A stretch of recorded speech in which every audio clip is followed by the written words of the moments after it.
We're discussing the state of affordable housing in Nevada. That's coming up on Nevada Week.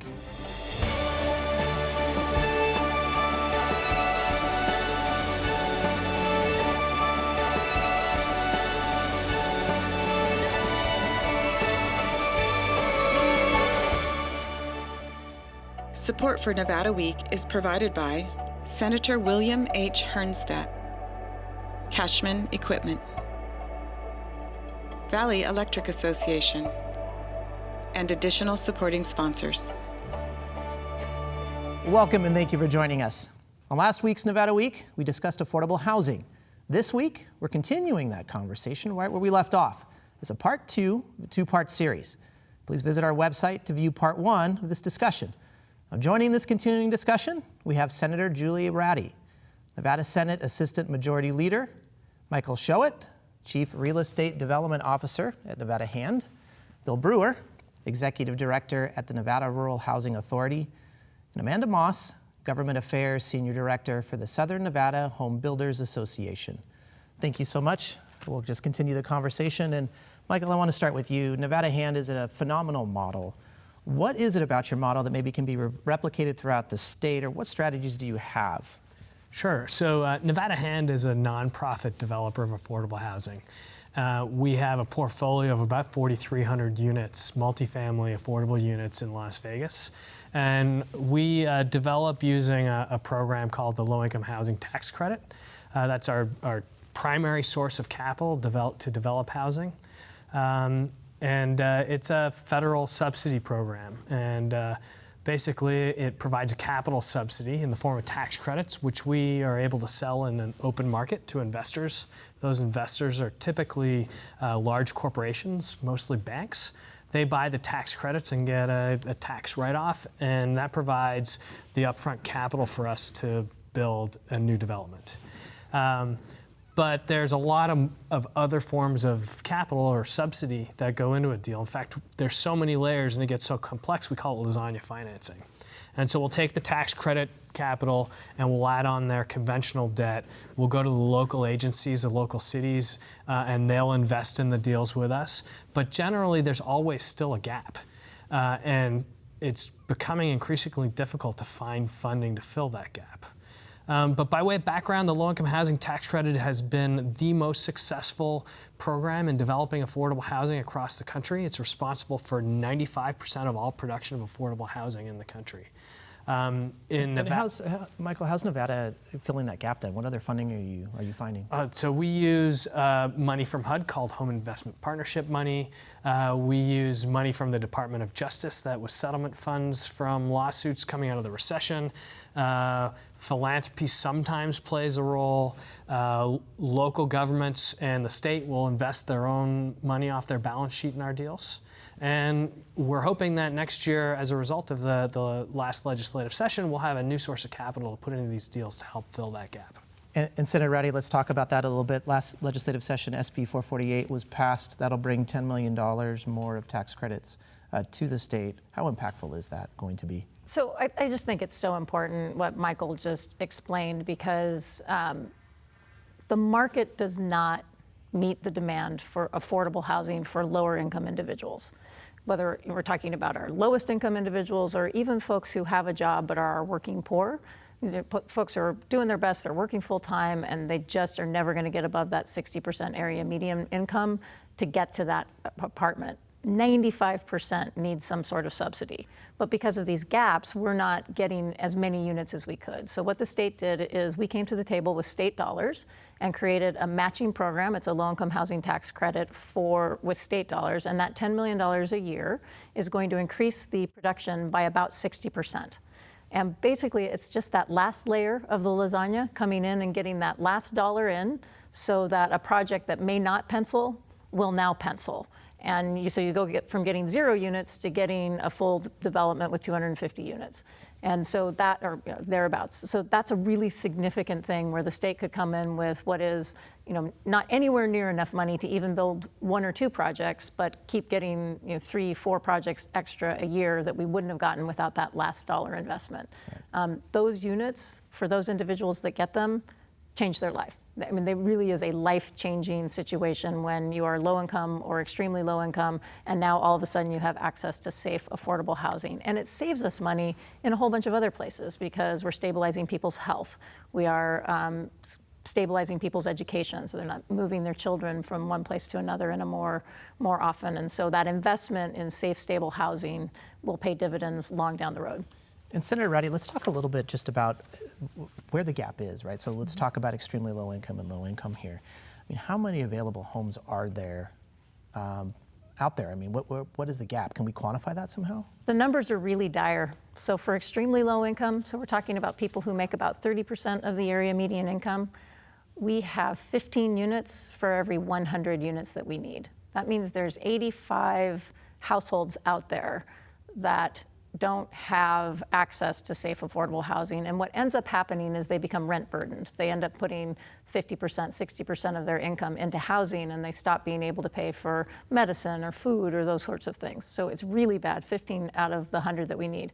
When you get to that next level up, so more are working poor, maybe making up to $36,000 a year, we have about 38 units for every 100 that we need.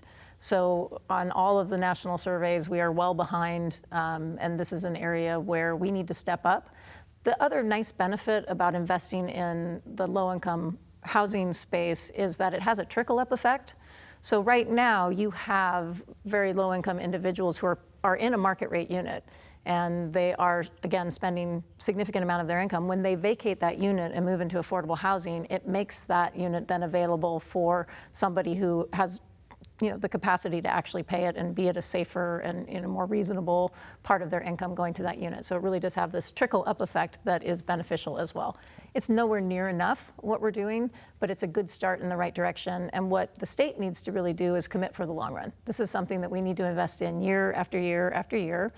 What's brilliant about these projects is once we do this investment, they lock in that subsidy for 30 years. So for that one-time investment into organizations like Nevada Hand and the good work that they're doing, you now get that affordable unit for 30 years. And so the return on investment for the state is just astounding. I mean, it's a very, very efficient program. And I'm really glad the senator brought up the trickle-up effect too, right? Because that's where I feel like my members and my industry can kind of help in that solving that solution as a holistic market, right? So, my guys, what they love to do is build, right? And we want to build as many units as, clean and safe, right? With the quality of life. You have parks and you're within walking distance to commercial centers, right? All of those things are important to us. And what we're trying to provide is some streamlining processes or work on zoning regulations to allow some of my members to build some of those smaller units or increase the density for single family attached too. So why is it not possible to have a 600 or a 700 or an 800 square foot home that someone can move out of some of these subsidized units so the right folks that need to be in that, right? So they can re-enter the market, whether it's for rent or for sale by choice, right? And that's something that we're really proud of and working hard to do. And I think that on a small scale, you've seen it work with some of my members. Bill, I want to come back to just where this gap is, especially with extremely low income and low income populations here. Do we have an idea of what our inventory is on how many homes we have that we're maybe building now that can cover that gap?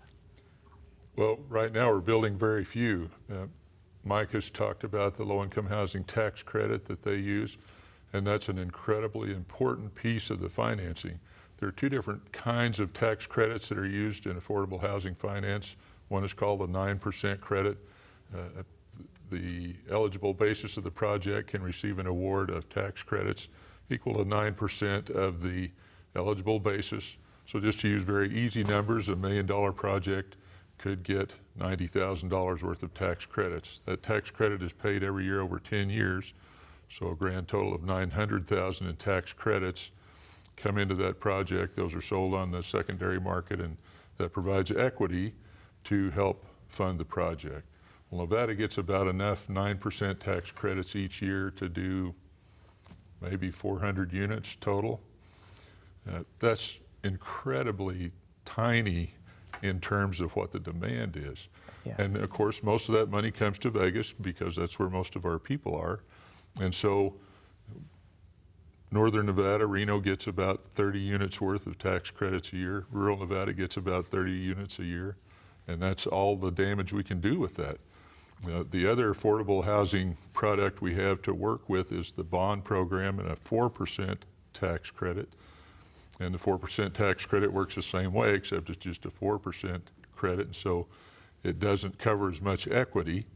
And those units then have to cost more because you're paying debt to be able to build a unit. Right. There's only two ways to cheapen up the rent on a property. You can either control the cost and bring in equity, such as tax credits, to keep that cost down, and then you're not paying debt for it. The other way is through operating costs, and those are pretty constant and continue to increase each year. And there's really not any subsidies out there for operating costs, unless you can get a housing choice voucher or something like that. And again, there are very few of those available in the state. In the Las Vegas Valley, through Southern Nevada Regional Housing Authority, there's only about 10,000 units available. In rural Nevada, we administer about 1,500. And Bill, what's the demand on a choice voucher? Oh, it's enormous. For our little 1,500 units, and we have very little turnover on those. We have a waiting list right now of 3,000 people. We've had to close the waiting list just to not give people false hope. Southern Nevada has the same problem on a bigger scale. So there's tremendous demand and not anywhere near enough. Just to put it in the starkest terms, the voucher programs, in Northern Nevada and Southern Nevada, it's a 30-year waiting list. So they've basically just closed the waiting list because folks are never going to get to the top. The waiting lists haven't been open for many years. Yeah. The need is dire. And we're talking about like two different populations, right? We have a population that will be mobile. We have, investments that we can make with, the minimum wage and investments in our community colleges and our workforce so that we can raise wages, so that wages, individuals have an opportunity to compete in the market units that we're talking about your members building. But we have another population that doesn't have that access to mobility, and we're talking about senior citizens who are on a fixed income, or a person with a disability who's on a fixed income, a veteran with PTSD.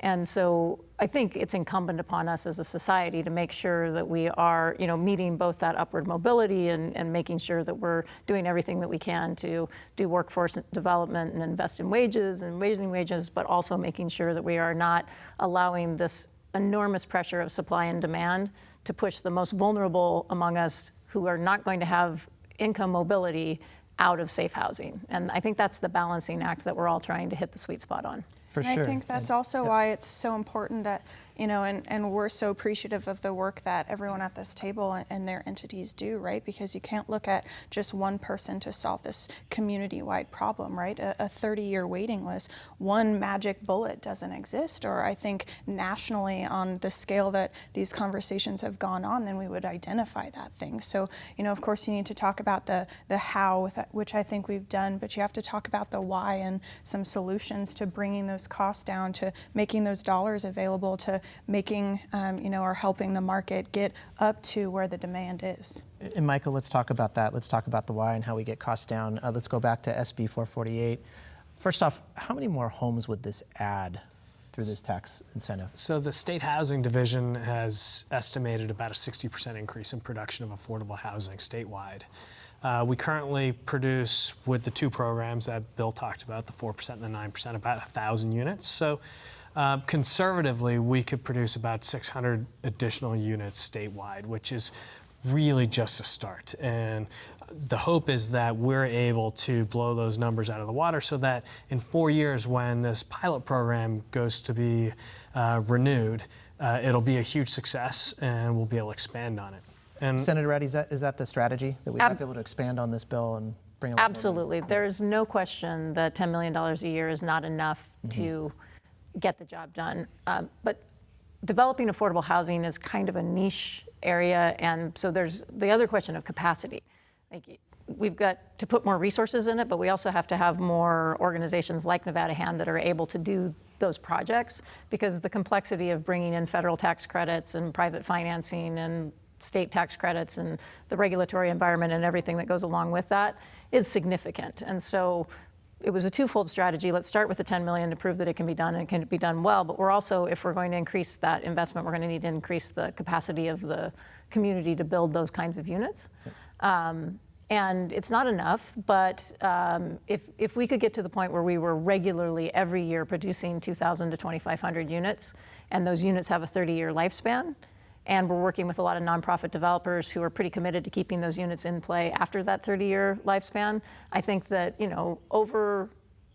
over a period of time, we could make a very big difference in the lives of Nevadans and change this dynamic where we are lagging the country, but get back to a place where we're more in the middle of the road, and then eventually even get to a place where we are, leading the nation in terms of taking care of our Nevadans, and particularly Nevadans who need that subsidy that just cannot compete in the market. Yep. But it's a long-term strategy. Go ahead, Michael. And to Senator Ratty's earlier point, the population we're serving, by and large, with the low-income housing tax credit program, are working families and seniors. That does not address a huge segment of the population that can't afford to pay rent. Our residents still pay rent, a significant amount of rent. There's a discount to market, but they still pay rent. There are extremely low-income seniors, disabled people. There's a big demographic of people that in our community that don't have that ability to pay rent. And the low-income housing tax credit program on its own is not going to solve that problem. And it's really one that we need to look at local solutions. I know that there's a lot of talk at Clark County in the commission and among Clark County staff about how we solve this, and as well in the city of Las Vegas. But that is another problem that is significant that we need to come together to create some solutions. Well, Michael, what are some of the solutions? So we talk about, when we talk about permanent supportive housing for the homeless, when you have a homeless population, it takes several different pools of capital to provide for their needs. The first is the capital to develop housing. That we know how to do that. The second pool is these residents, these people don't have the ability to pay rent. And so there's got to be a source of rent subsidy. Somebody's got to pay the rent. And then the third is this population needs services. They need wraparound services to help them become self-sufficient, to take care of special needs, health care, substance abuse, mental health issues. And so that's kind of a third pot of money that we think of. And we've got to identify resources to fill all those buckets. Senator Ratty, what can the state do? So the state passed another bill, SB 425, and this is a national model that's it's called basically healthcare as housing. And again, a lot of it at the state level and at the federal, we're talking about the money, right? Like, where does the money come from? And so some states have had some really good success using Medicaid dollars to provide tenant support services.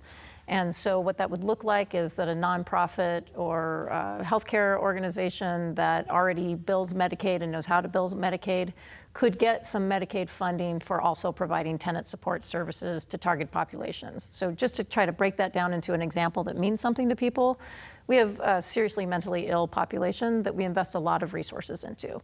And if you can get a person who has a serious mental health diagnosis stable and housed, then a lot of the other costs will fall off and go away.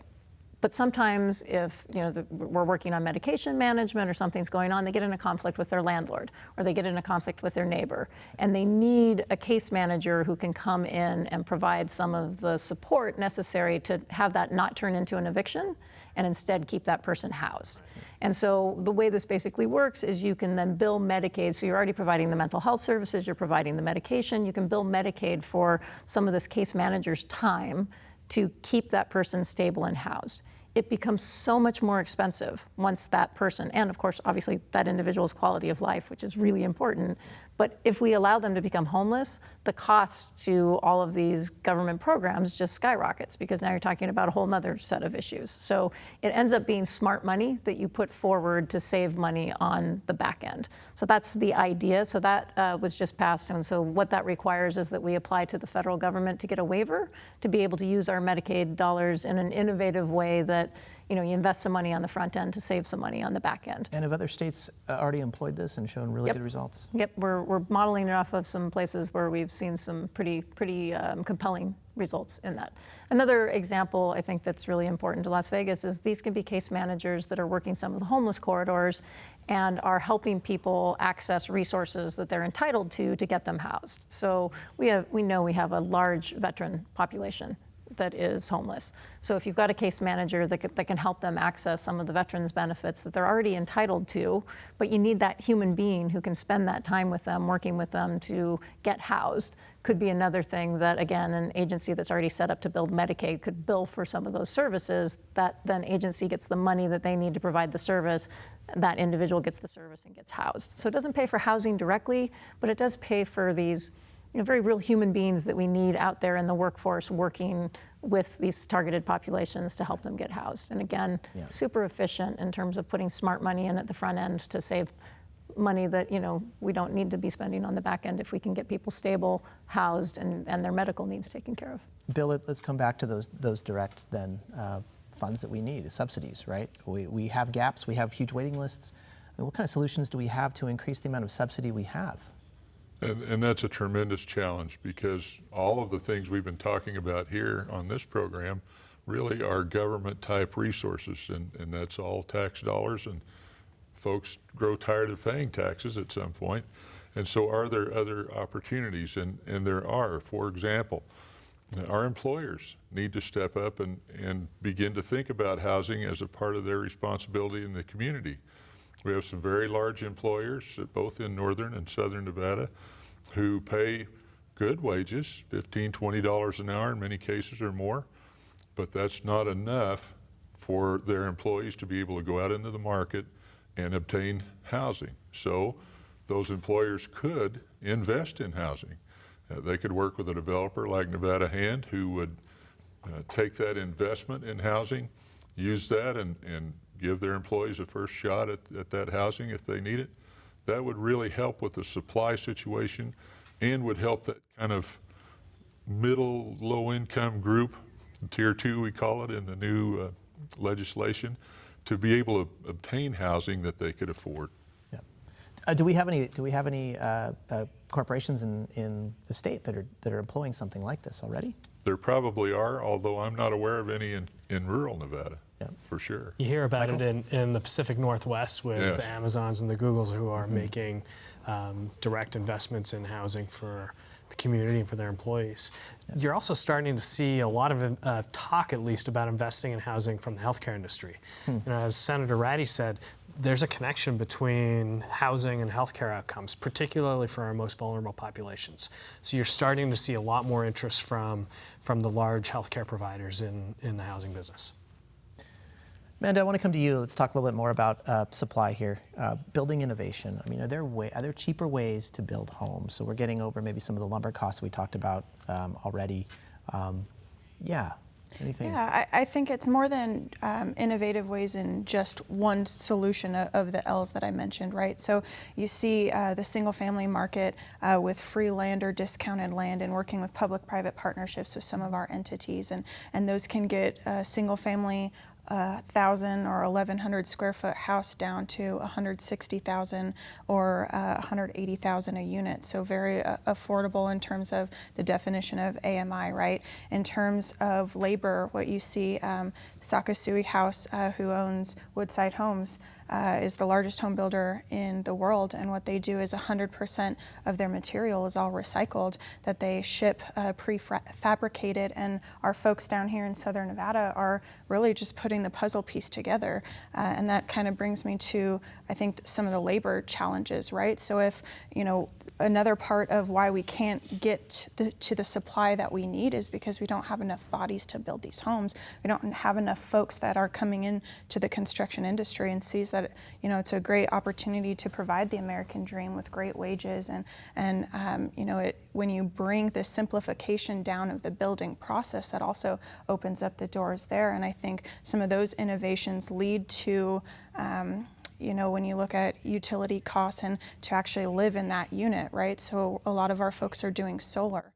So that makes it easier to afford the utility costs, and they're the most energy efficient homes on the market right now. So you can afford those water bills and those sewer bills on the back end after you own the home yourself.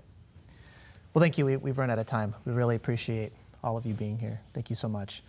And thank you, as always, for joining our discussion on Nevada Week. Please visit our website to view part 1 of this 2-part series, watch this episode again, or access resources discussed on the show. Also, if you have a topic or issue that you'd like us to explore on a future Nevada Week, we'd love to hear from you. So please find us on social media or email us at nevadaweek@vegaspbs.org. Thank you again, and I'll see you on the next Nevada Week.